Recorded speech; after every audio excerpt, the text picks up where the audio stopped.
열왕기상 20장 34절에서 이스라엘의 아합 왕은 하나님의 뜻을 어기고 아람의 베나닥과 조약을 맺었습니다. 이후 아람과 이스라엘 사이에 3년간 전쟁이 없었다고 오늘 본문 1절에서 또 이야기를 하고 있습니다. 그런데 그 3년의 평화 기간을 끝내고 북이스라엘 왕 아합이 남유다 왕 여호사밧과 동맹을 맺고 아람의 수중에 있던 길르앗의 라못을 되찾으려고 한 것입니다. 2절과 3절 말씀을 보시겠습니다. 셋째 해에 유다의 여호사밧 왕이 이스라엘의 왕에게 내려가매 이스라엘의 왕이 그의 신하들에게 이르되 길르앗 라못은 본래 우리의 것인 줄을 너희가 알지 못하느냐?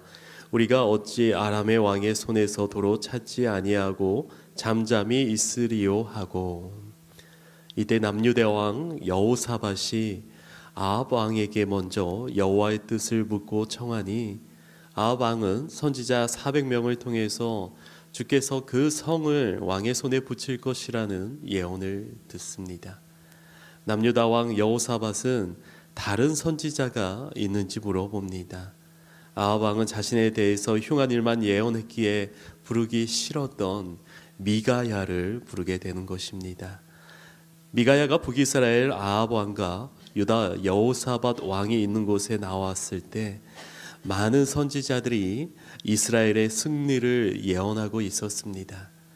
미가야도 그들처럼 마찬가지로 또한 이스라엘의 승리를 예언했습니다. 그러자 아합이 진실을 말하라고 통을 쳤습니다.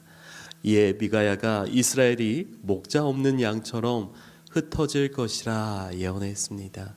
17절 말씀을 보시겠습니다. 그가 이르되 내가 보니 온 이스라엘이 목자 없는 양같이 산에 흩어졌는데 여호와의 말씀이 이 무리에게 주인이 없으니 각각 평안히 자기의 집으로 돌아갈 것이니라 하셨나이다. 미가야는 덧붙여서 자신에게 임한 환상을 설명했습니다. 그 환상은 여호와께서 아합을 징계하기 위한 천상회의를 주재하셨고 그 결과 아합이 전쟁에 나가도록 한 영이 선지자들이 거짓말을 하도록 만든다는 것이었습니다. 그러자 거짓 선지자 시드기야가 미가야의 뺨을 쳤습니다. 아합 왕은 그리고 미가야를 옥에 가두게 된 것입니다.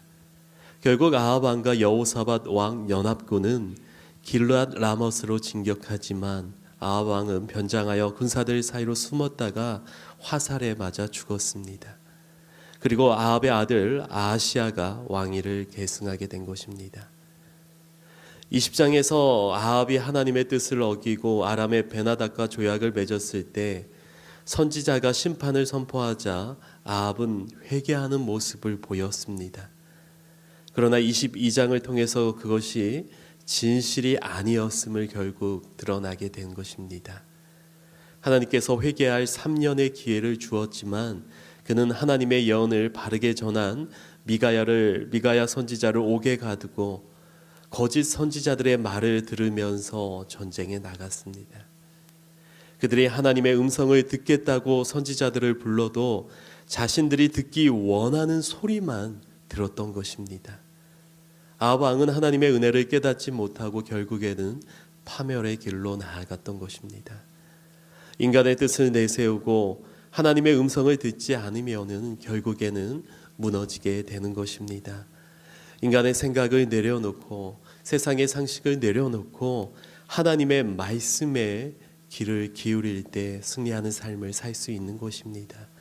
그러면 하나님의 말씀이 우리의 앞길을 인도해 주실 것입니다. 하나님의 인도하심을 바라며 그렇게 하나님의 뜻을 따라 살아가는 우리 성도님들 되기를 바랍니다. 무엇보다도 내 생각이 아니라 하나님의 말씀을 통해서 하나님의 말씀에 순종하겠노라 굳게 다짐하는 저와 우리 성도님들 되기를 소망합니다.